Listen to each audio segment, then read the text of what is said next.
Shalom Akim Yahweh Ba'ashem Yahweh Shai Ba'ashem Rakal Kadash. Double honors and salutations to the elders and apostles of Brother Mr. Well. This is Brother Menashe DC Camp with another short lesson to edify the hopeful elect.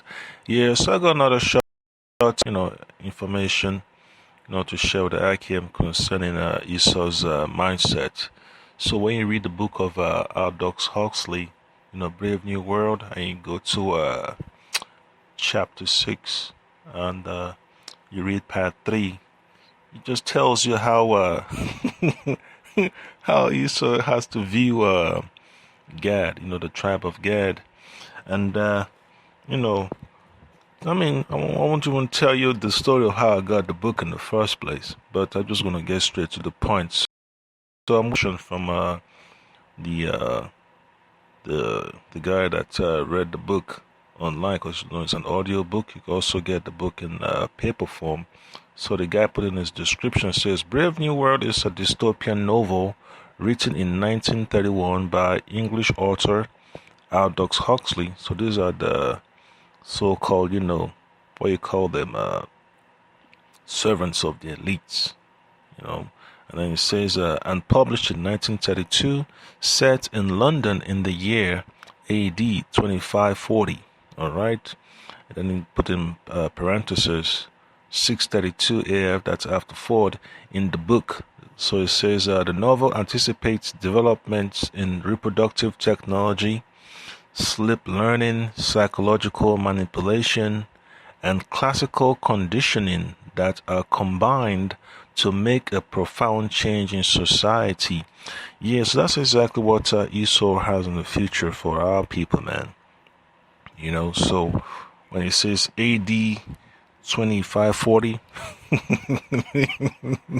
that's like thousands of years in the future.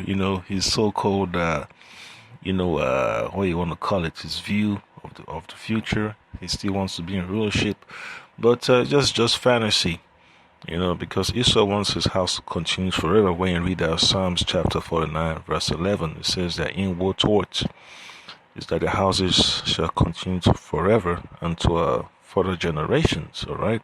So, when you read the book of Genesis chapter 49, verse 19, it tells about the tribe of Gad. It says, Gad, a troop shall overcome him, but he shall overcome at the last. So ever since Esau's had dominion over the northern kingdom, including the southern kingdom also, our people have been experiencing, nothing but confusion.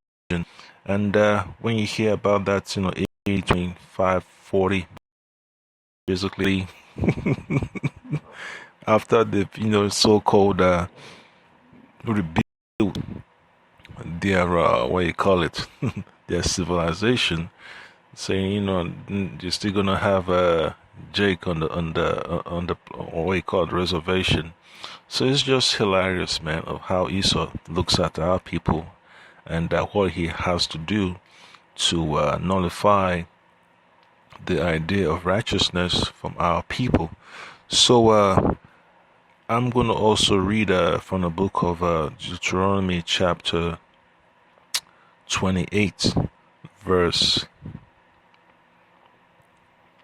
49.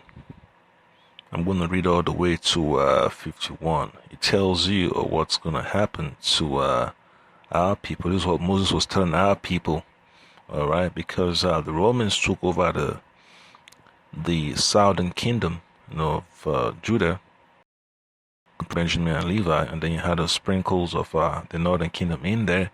And then thousands of years later, Esau came over to to the Western Hemisphere to finish up the job by conquering the Gadites, the Israelites, and the other tribes, Ephraim, Manasseh, all the way down to Asher, down in South America, and even Zebulun in Central America. All right. So Deuteronomy chapter 28, verse 49 tells you that the Lord Yahweh shall bring a nation against thee from afar. All right, that's the nation of Edom. Okay. from the end of the earth, as swift as the eagle, a nation whose tongue thou shalt not understand. And that's one thing that the Lord made sure happened, because all part of prophecy, the judgment, had to come. All right, just like the conquistadors, did a horrible number on our people. It's bitter, but you just have to understand, and the Lord made sure that that judgment was taking place. All right, this is what Moses told our people. All right, declaring what was going to happen in the future. All right, verse 50 says, "A nation of fierce countenance, which shall not regard the person of the old, nor show favor to the young. And he shall eat the fruit of thy cattle and the fruit of thy land, until thou be destroyed, which also shall not leave thee either corn, wine, or oil, in the increase of thy kind, or flocks of thy sheep, until he have destroyed thee." And that's historical, evidence that's been backed up by scripture right there. So I'm going to go ahead and play, what the author, described in this book,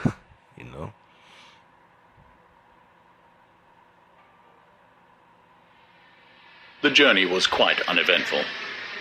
The Blue Pacific rocket was 2.5 minutes early at New Orleans, lost 4 minutes in a tornado over Texas, but flew into a favorable air current at longitude 95 west and was able to land at Santa Fe less than 40 seconds behind scheduled time. 40 seconds on a 6.5-hour flight. Not so bad, Lenina conceded. They slept that night at Santa Fe. The hotel was excellent, incomparably better, for example, than that horrible Aurora Bora palace in which Lenina had suffered so much the previous summer. Liquid air, television, vibro vacuum massage, radio, boiling caffeine solution, hot contraceptives, and 8 different kinds of scent were laid on in every bedroom. The synthetic music plant was working as they entered the hall and left nothing to be desired. A notice in the lift announced that there were 60 escalator squash racket courts in the hotel, and that obstacle and electromagnetic golf could both be played in the park. "But it sounds simply too lovely," cried Lenina. "I almost wish we could stay here. 60 escalator squash courts!" "There won't be any in the reservation," Bernard warned her. "And no scent, no television, no hot water even.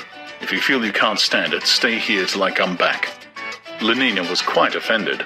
"Of course I can stand it. I only said it was lovely here because progress is lovely, isn't it?"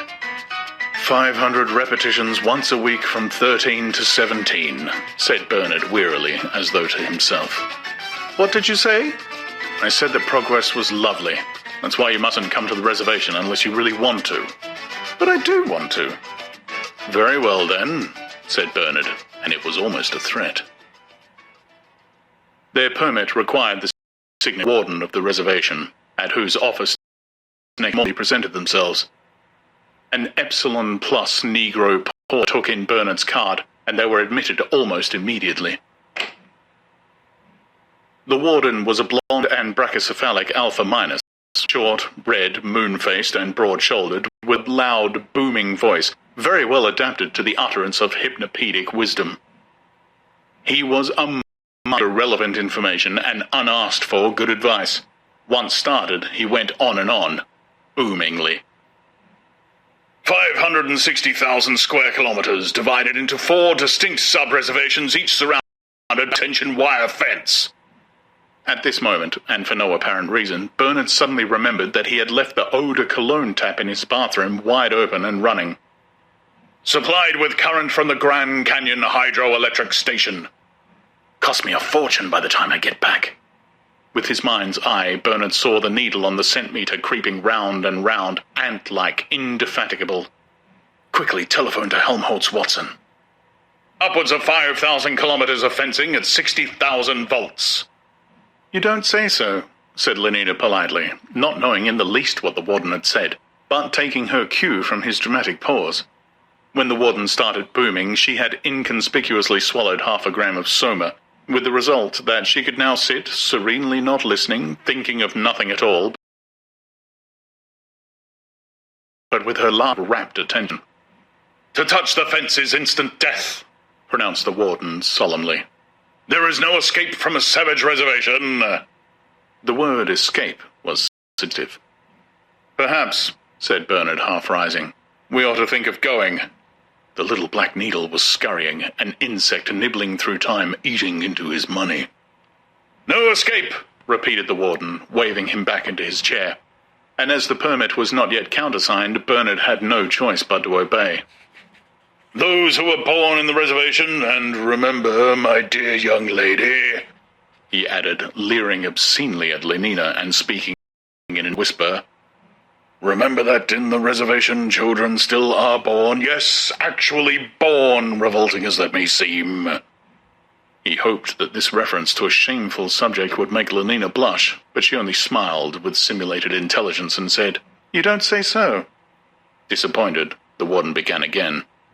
"Those, I repeat, who are born in the reservation are destined to die there." Destined to die. A deciliter of eau de cologne every minute, 6 liters an hour.